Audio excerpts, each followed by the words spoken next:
After years of being labeled the family's babysitter, my father finally shouted, "If you intend to stay here, you must start paying rent." I grinned, picked up my luggage, and drove away. 1 week later, my sister messaged. The day I turned 18, something shifted in my world that I never saw coming. My family gathered around the dining table, but there was no cake, no brightly wrapped presents, just a silence that felt heavy and full of expectation. My older sister, Sarah, sat beside her husband, Michael Thompson, their 3 kids squirming in their seats. My parents, Evelyn and David, exchanged loaded glances across the table. "We've been talking," my mother, Evelyn, began, her hands folded in that particular way she did when she was about to drop a bombshell. "Now that you're an adult, we think it's time you started contributing more to the household." The air in the room grew thick, tight with unspoken tension. I already worked 20 hours a week at a local bookstore, somehow managing a 4.0 GPA through my senior year. Every dollar I earned went straight into my college fund, something I'd been building since I was 15. My parents knew this. They'd always praised my work ethic, called me responsible, boasted to relatives about their youngest daughter. "What kind of contribution?" I asked carefully, my voice barely a whisper. Michael Thompson leaned back, crossing his arms. "Your sister and I have been thinking about going back to work full-time." Sarah chimed in, a bright smile that didn't quite reach her eyes. "The kids need someone reliable to watch them after school. We figured since you're here anyway, you could pick them up and keep an eye on them until we get home. It would really help us out." Their children were Emily, 9, Jacob, 7, and Lily, 4.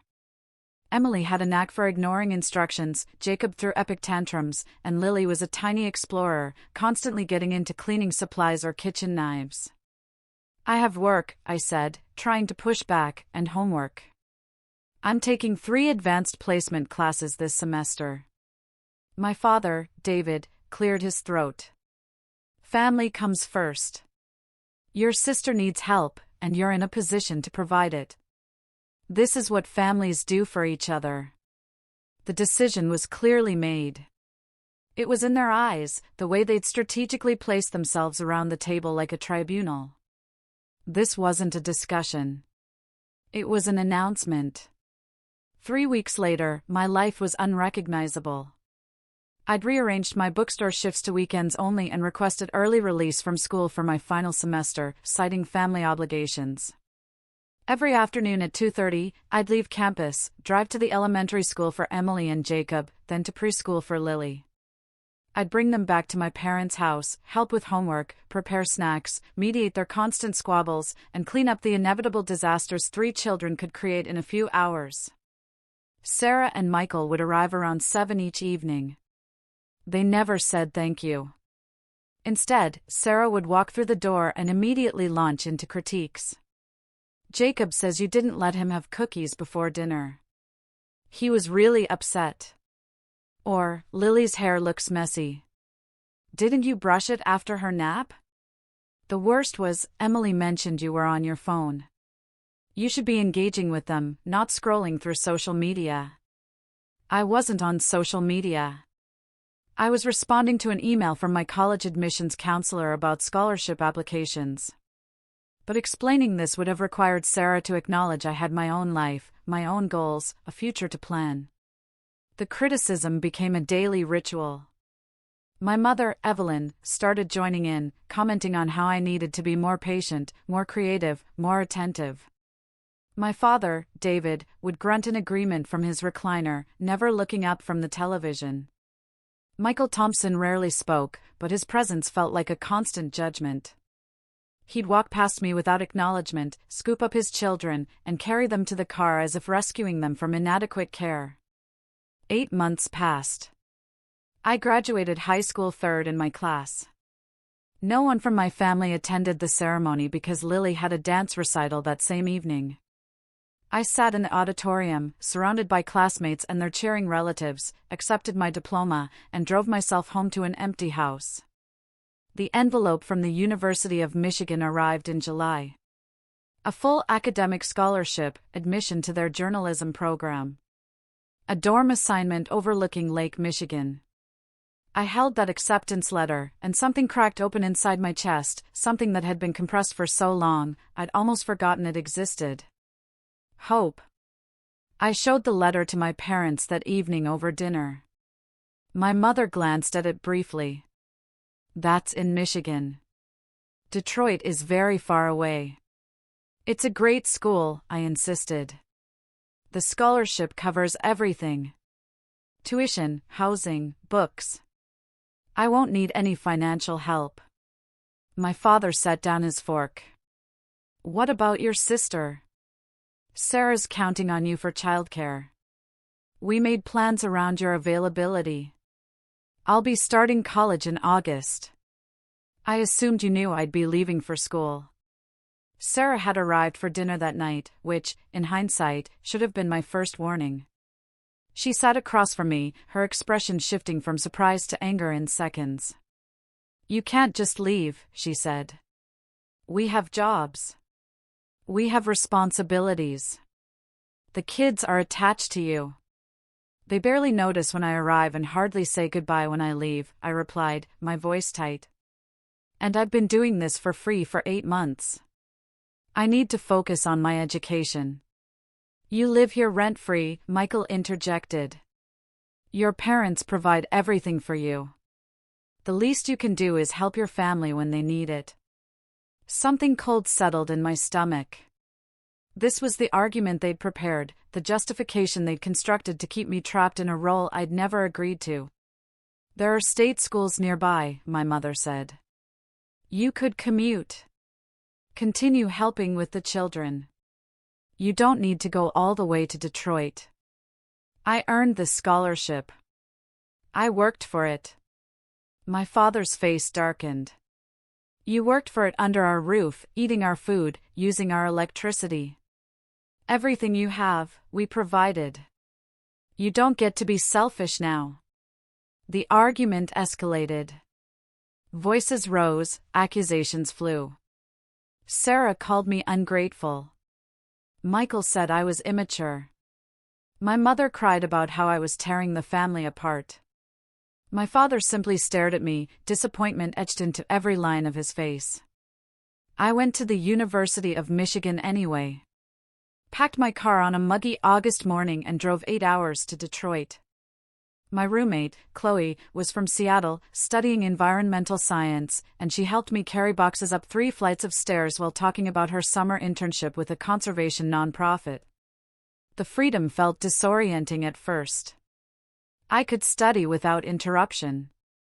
I could make plans without checking anyone else's schedule. I could exist in a space where nobody needed me to be anything other than myself. But the calls started immediately. Sarah phoned twice a day, texting in between. My mother sent long emails about how difficult things had become, how stressed Sarah was, how the children missed me. My father left voicemails about responsibility and family obligation. I tried to focus on my classes, Introduction to Journalism, Media Ethics, Contemporary American Literature. I joined the student newspaper, started covering campus events, made friends with other writers who understood the intoxicating rush of chasing a story. Thanksgiving break arrived like a looming storm. I drove home because refusing would have caused an explosion I didn't have the energy to manage. The moment I walked through the door, Sarah handed me a list of errands she needed run, groceries to buy, dry cleaning to pick up. Since you're here, she said, as if my presence was a convenient coincidence rather than a holiday visit. I spent Thanksgiving Day watching her children while the adults ate dinner in the dining room. They brought me a plate afterward, the turkey already cold, the mashed potatoes congealed. Jacob spilled juice on my sweater. Emily complained that I wasn't fun anymore, and Lily cried because she wanted her mother. December brought final exams and papers. I stayed on campus, telling my family I couldn't afford to miss study sessions. My mother called it selfish. Sarah said I was punishing them. My father stopped answering when I called to wish everyone Merry Christmas. Spring semester started with new courses and a position at the newspaper as a staff writer. I covered a protest downtown, interviewed the organizers, wrote an article that got picked up by a local news website. My journalism professor called it promising work. My editor assigned me more stories. My family didn't ask about any of it. When I mentioned the article during a phone call, my mother interrupted to talk about Jacob's soccer game. When I tried to tell Sarah about making staff writer, she cut me off to complain about the babysitter they'd hired, how expensive childcare was, how much money I was costing them by being unavailable. You could transfer, she suggested. Come back home. We'd even pay you a little for watching the kids. I have scholarships here. Opportunities. A job at the paper. We're your family. That should matter more than some college newspaper. Spring break came, and I drove home again, despite my instincts screaming at me to stay away. The visit was a disaster from the first evening. Sarah had scheduled me to babysit every single day without asking. My mother had invited relatives over specifically so I could help cook and clean. My father barely spoke to me, except to make comments about how college was making me forget where I came from. On the third day, I woke up to find Michael in the kitchen, drinking coffee and scrolling through his phone. Your sister's really struggling, he said without preamble. This babysitter situation isn't working out. The woman we hired doesn't do things the way you did. I'm a student, not their nanny. There's a difference. Family demands I sacrifice my future for their convenience. He set down his mug with deliberate care. Convenience? We have careers, bills, responsibilities. You're a kid playing journalist at some expensive school, living in a fantasy world where nothing matters except what you want. I left 2 days early. Didn't say goodbye. Just loaded my car before dawn and drove back to Detroit. The angry messages started before I hit the highway. Texts from Sarah calling me selfish. Voicemails from my mother about breaking her heart. A long, cold email from my father about respect and gratitude. I stopped responding, focused on my classes, my articles, my life in Detroit. I made friends who invited me to study groups and coffee shops. I started dating someone from my contemporary American literature class, a guy named Noah who wrote poetry and made me laugh. I attended concerts and art exhibitions and poetry slams in neighborhoods I'd never heard of before moving to the city. Summer arrived, and I stayed in Detroit. I found a sublet near campus, got an internship at a community newspaper covering local government meetings and neighborhood events. The work was unglamorous but educational. I learned how to file Freedom of Information requests, how to read city budgets, how to ask questions that made officials uncomfortable. My family stopped calling regularly. The silence felt like relief and abandonment in equal measure. Sophomore year brought harder classes and better opportunities.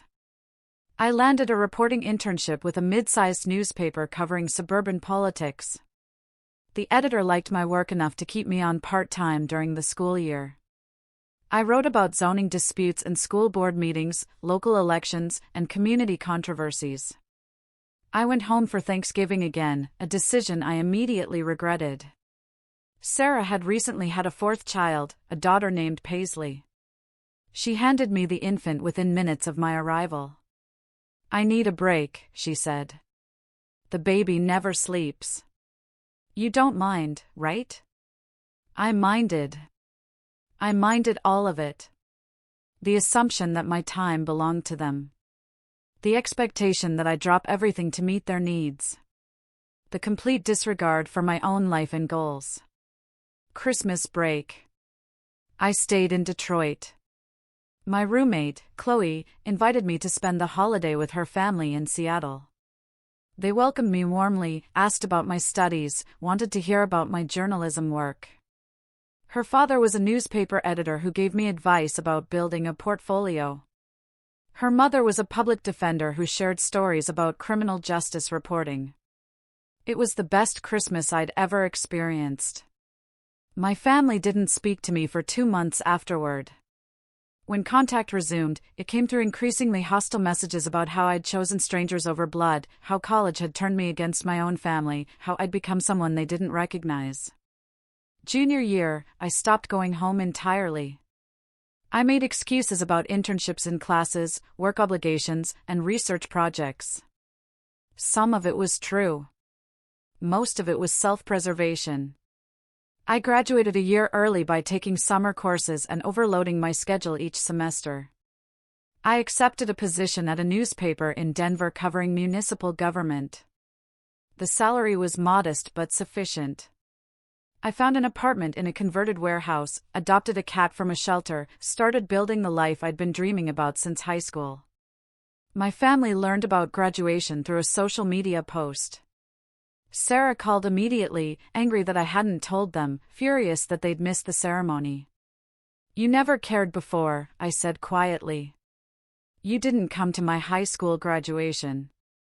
You've never asked about my work. You only call when you need something from me. That's not fair. We're your family. Family is supposed to support each other. What have you ever done to support me?" She didn't have an answer. The calls became less frequent after that.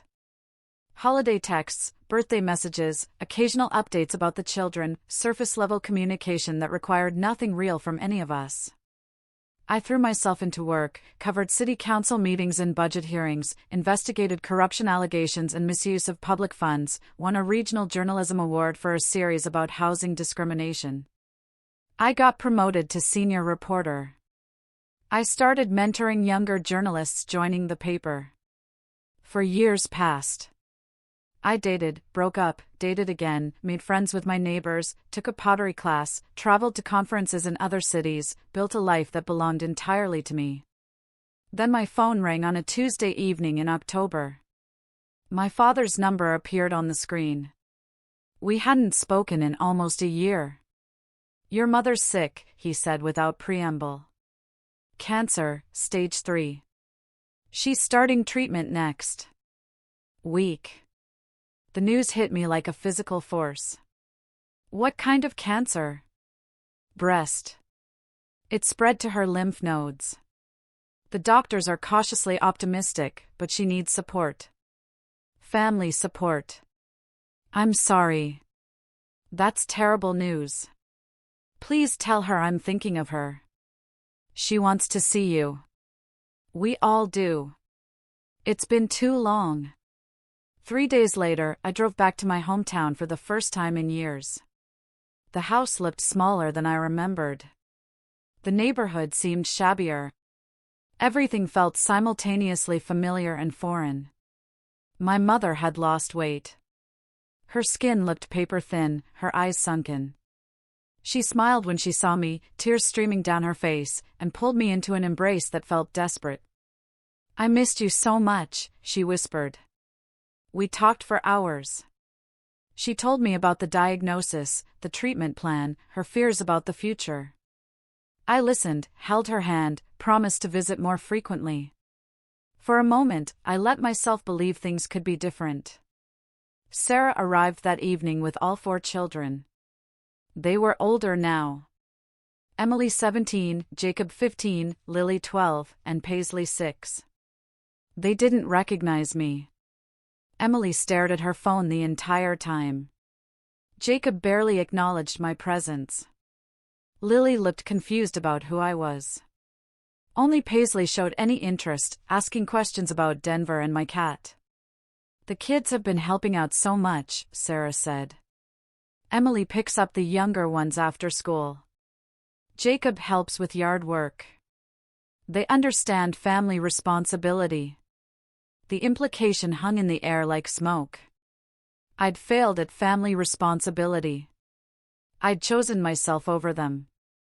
I was the selfish daughter who'd abandoned everyone. That night, after everyone went to bed, my father found me in the kitchen. "Your mother needs you right now," he said. "I know things have been strained between us, but she's sick. She needs her family around her. I have a job in Denver. I can't just leave. You could take time off, work remotely, figure something out. This is your mother we're talking about. His words carried the same weight they always had, the same expectation of immediate compliance. But I wasn't 18 anymore. I'd built a life away from this house, away from their demands and criticisms and endless needs. I'll visit when I can, I said carefully. I'll help however I'm able from Denver, but I can't move back home. His expression hardened. After everything we've done for you, raised you, supported you, gave you a foundation to build your life on. And now when we need you, you turn your back. You didn't support my dreams. You tried to stop me from going to college. You made me feel guilty for having my own goals. That's not support. We gave you a roof over your head, food on the table, everything a child needs. That's basic parenting. That's the minimum obligation. You don't get to hold that over me for the rest of my life. He stared at me for a long moment, his jaw working. If you're not going to help your family when it matters, maybe you shouldn't come around at all. Maybe I shouldn't, I agreed quietly. I left the next morning. My mother cried. Sarah called me heartless. Michael shook his head in disgust. My father didn't come out of his study to say goodbye. The drive back to Denver felt longer than usual. I called my editor from a rest stop, explained the situation, asked if I could work remotely for a few weeks if needed. He agreed without hesitation, told me to take whatever time I needed, reminded me that family emergencies were always a priority. My family's definition of family emergency apparently meant abandoning my entire life to meet their needs. My editor's definition meant flexibility and understanding while maintaining professional responsibilities. I visited twice during my mother's treatment. Short trips, 3 or 4 days each. I helped around the house, drove her to appointments, cooked meals. Sarah was always there, hovering, commenting, criticizing. My father barely spoke to me. The children treated me like a stranger who happened to share their last name. My mother went into remission after 6 months. The doctors were pleased with her response to treatment. Everyone celebrated. I sent flowers and a card from Denver. Sarah called a week later. Mom's recovery is going to take time. She needs help around the house. Dad's not getting any younger. We thought you could move back for a few months, just until she's stronger. I have a job, an apartment, a life in Denver. Your career can wait. Mom can't. She has you. She has Dad. She has 4 grandchildren living nearby. She has an entire support system. But she wants you. Don't you care about what she wants? I care about what I've built. I care about my career and my independence and my right to make my own choices. You're so selfish. You've always been selfish. I hung up, blocked her number, blocked my father's number. I kept my mother's contact information but stopped answering calls unless they were emergencies. 2 years later, I got engaged to Marcus, a public defender I'd met through work. He was kind and funny and respected my need for independence. He didn't expect me to sacrifice my ambitions for his convenience. He celebrated my successes instead of resenting them. I sent my family an announcement. My mother called, crying happy tears, asking about wedding plans. Sarah sent a text asking if I expected them to travel to Denver for the ceremony. My father didn't respond at all. We got married in a small ceremony at a botanical garden. Chloe was my maid of honor. My editor attended. Colleagues from the newspaper came. Marcus's family flew in from Colorado. My family didn't show up. My mother called the day after, apologizing. She'd wanted to come, but my father refused to make the trip. Sarah had said it was too expensive to bring all the kids. They sent a card with a check for $50. I deposited the check and never mentioned the wedding to them again. 2 years passed. I got promoted to investigative reporter, started working on longer-form projects, deeper dives into systemic issues. I won another journalism award. Marcus made partner at his law firm. We bought a house in a neighborhood near the river, adopted a dog to keep the cat company, hosted dinner parties for friends. My life was full and rich and entirely separate from my family. Then, on a cold February evening, my father called from a number I didn't recognize. It had been nearly 2 years since we'd last spoken. That conversation about inheritance and family obligations that ended with mutual hostility. "We need to talk," he said. His voice sounded strained, older than I remembered. "About your future with this family." "I don't have a future with this family." "You made that clear at my wedding." "You're being dramatic." "We're still your parents. This is still your home." "That house stopped being my home when I was 18, and you treated me like live-in help instead of a daughter. We needed your help. Your sister needed support. That's what families do. Families also celebrate each other's achievements. They show up for important moments. They don't punish people for wanting their own lives." His breathing sounded heavy on the other end of the line. "Your mother misses you. She talks about you all the time. Wonders what you're doing, who you've become. She could call me, visit Denver, meet my husband, but she won't because you won't allow it." Silence stretched between us. "Then if you want to maintain a relationship with this family, you need to make more of an effort. Come home more often. Help out when we need it. Stop acting like you're too good for us." Something inside me went very quiet and very still. I need to make more effort?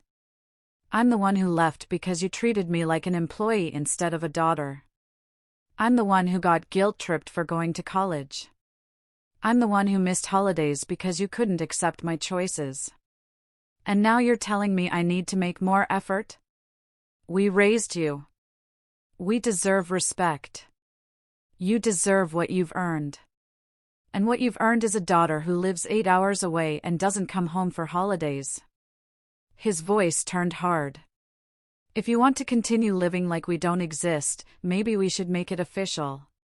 If you're not going to be part of this family, you don't get the benefits of being family." "What benefits?" "You didn't come to my wedding. You don't know my husband. You've never visited my home. What exactly am I losing?" "Your inheritance. For one thing, your mother and I have been discussing our estate plans.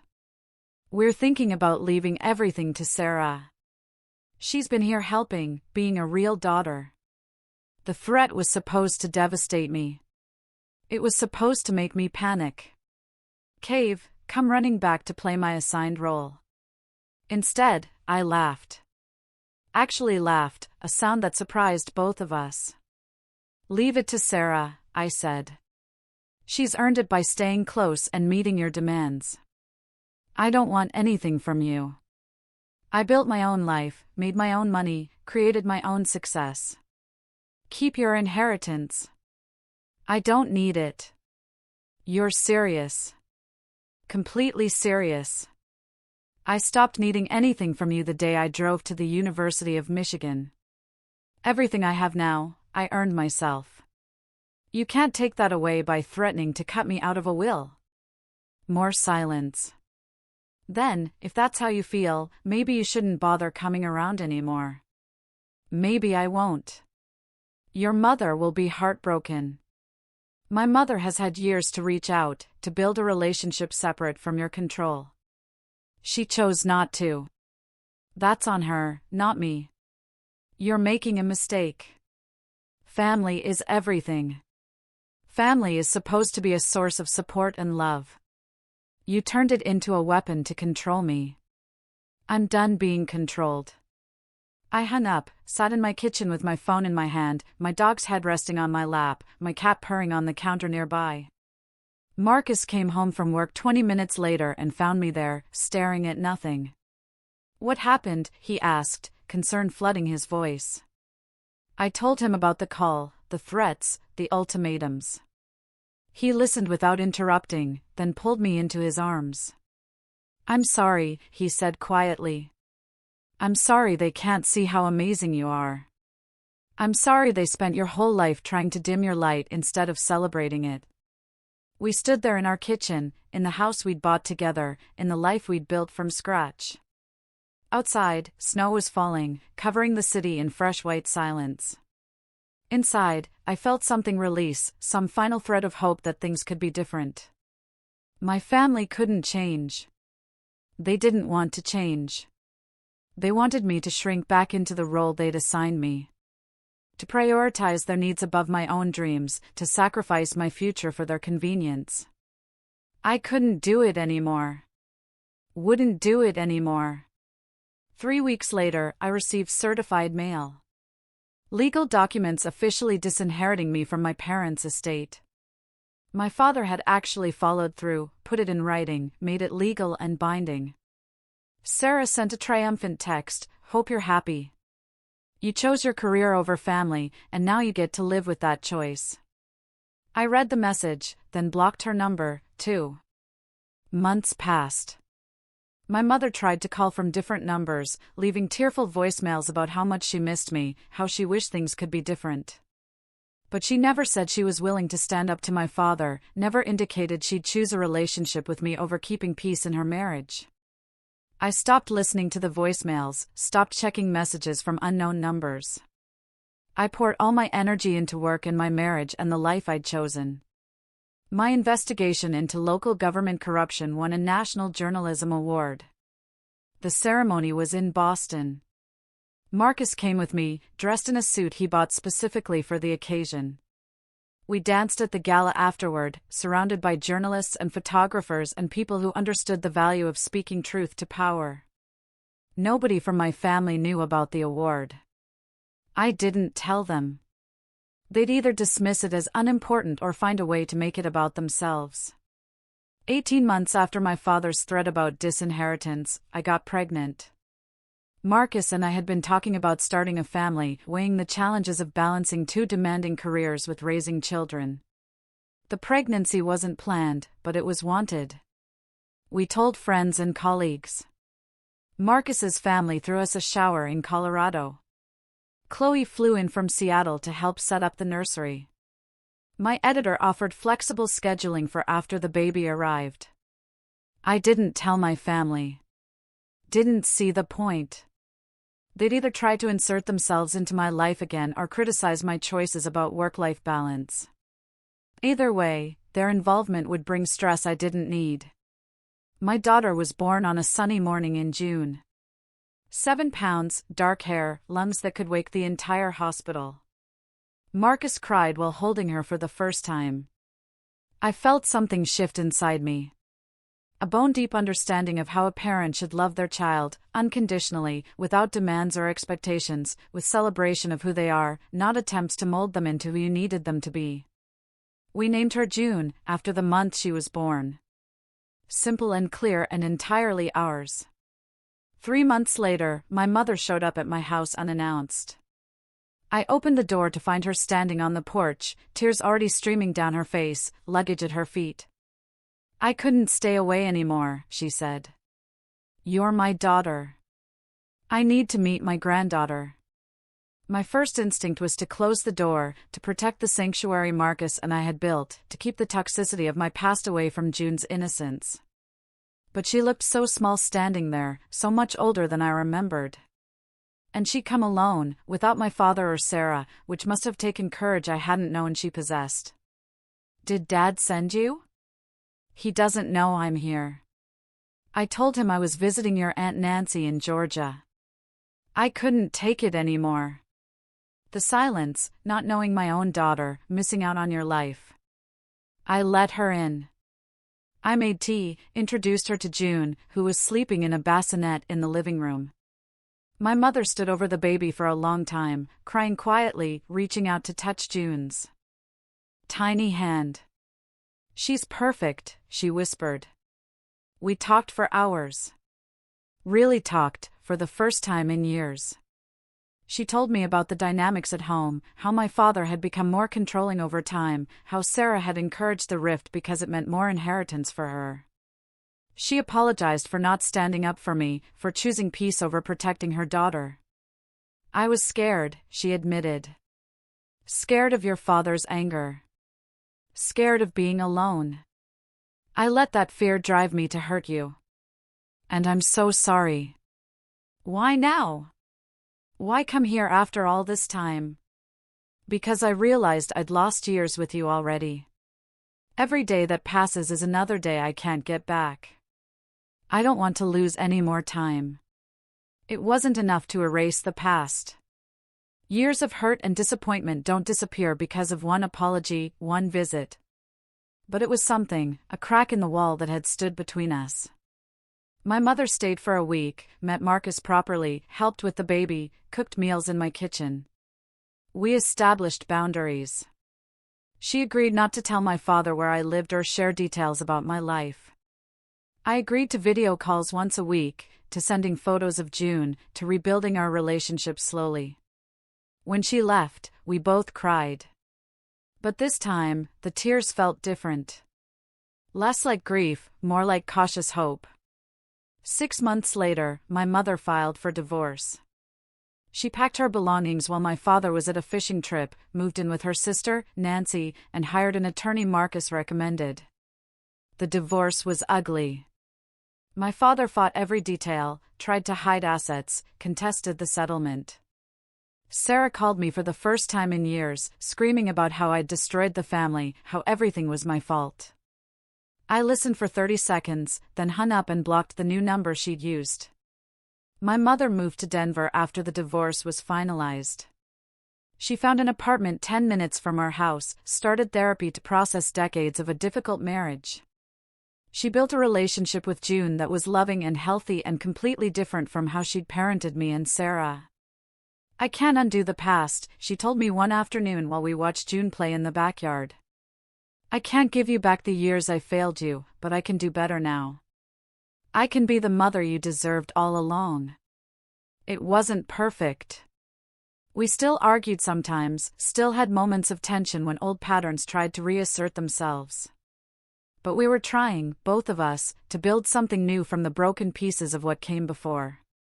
Sarah sent occasional texts, usually when she wanted something, money for her kids' activities, help with my father, who'd become bitter and isolated after the divorce, information about my mother, who'd cut off contact with my sister entirely. I never responded. That bridge had burned years ago, reduced to ash by her constant criticism and entitled demands. My career continued to grow. I moved to a larger newspaper, started covering national politics, traveled for stories across the country. Marcus's practice expanded. We had a second child, a son we named Henry. My mother was there for his birth, standing beside Marcus in the delivery room, crying tears of joy. June started kindergarten. Henry took his first steps. Life unfolded in the beautiful, chaotic way it does when you're building something real. 5 years after my father's threat about the inheritance, I received a letter from an attorney. My father had died of a heart attack. The funeral had already happened. Sarah had arranged everything, invited selected family members, explicitly excluded me. The letter informed me that I'd been disinherited years ago, so there was no inheritance to claim. It suggested I not attempt to contest the will. It was formal, cold, and utterly unsurprising. I read it twice, waiting to feel something. Grief, anger, regret. Instead, I felt nothing. The man described in the letter was a stranger. Whatever relationship we'd once had died years ago, long before his heart gave out. My mother cried when I told her, not for her ex-husband, but for the finality of it, the door that had closed forever on any possibility of reconciliation between him and me. "Do you wish you tried harder?" she asked. "Reached out one more time?" I thought about it honestly. No, I spent 18 years trying to earn his approval. I spent years after that trying to maintain a connection. He made it clear over and over that love was conditional. That acceptance required sacrifice. I'm not sorry I stopped playing that game. She nodded slowly. I wasted so many years being afraid of him, letting him control everything. I look back and barely recognize the woman I was. You're different now. That's what matters. 3 months later, Sarah called from yet another number. Her voice sounded strained, exhausted. Dad left everything to me, she said without preamble. The house, the savings, all of it. But there are medical bills. So many medical bills from his last year. And the house needs repairs before I can sell it. I'm drowning here. I'm sorry you're dealing with that. I thought maybe you could help. Alone. Just until the estate settles. You're doing well, right? Your fancy journalism career must pay decently. No silence then. No, I'm your sister. You're the person who called me selfish for going to college. Who criticized everything I did. Who celebrated when Dad disinherited me. You made your choices, Sarah. Now you get to live with the consequences. Please. I'm desperate. The kids need things. Michael lost his job. We're barely keeping our heads above water. That's terrible. And I genuinely hope things improve for you, but I'm not your solution. I'm not your backup plan. I'm not the person you get to use when it's convenient. I'm begging you. You should have thought about that before spending years treating me like garbage. Goodbye, Sarah. I hung up, blocked the number, told Marcus about the call. He held me while I cried. Not for Sarah, but for the sister I'd wished I could have. The family I'd wanted but never received. You made the right choice, he said quietly. You know that, right? You don't owe them anything. I know. It just still hurts sometimes. That's because you're a good person. The fact that it hurts means you haven't let them turn you cold. That's a victory, not a weakness. Last week, June asked about my father. She'd been learning about family trees in school, wanted to know about her grandparents. I told her the truth, age-appropriate, but honest. That my father and I had a difficult relationship. That sometimes families don't work out the way we hope. That it's okay to choose distance from people who hurt us, even if they're related by blood. But you have Grandma Evelyn, she said. And she's really nice. She is, and that's what matters. We build family from the people who love us well, not just the people we're related to. Do I have to love someone just because they're family? No, sweetheart. You get to choose who deserves your love. You give it to people who treat you with kindness and respect. She thought about this seriously. Then I love you and Daddy and Grandma and Henry and my friends at school. That's a great list. Looking back, I don't regret leaving. I don't regret choosing the University of Michigan over staying home to babysit. I don't regret building a life in Denver, marrying Marcus, having my children far away from the toxicity I grew up in. Some people might say I'm selfish, that family should come first, that I abandoned people who needed me. Those people don't understand what it costs to stay in a situation that slowly erodes your sense of self. They don't know what it's like to be valued only for what you can provide, not for who you are. I chose myself. I chose my dreams. I chose a future that belonged to me instead of one dictated by other people's demands. And in doing so, I built something better than I ever could have had if I'd stayed. A life filled with purpose and love and relationships built on mutual respect instead of obligation. My father thought threatening to disinherit me would bring me to heel. He thought taking away my inheritance would devastate me, force me back into the role they had assigned. He was wrong, because by the time he made that threat, I'd already inherited something far more valuable than money or property. I'd inherited my own future, and nobody could take that. What part of your life did you have to fight for the hardest?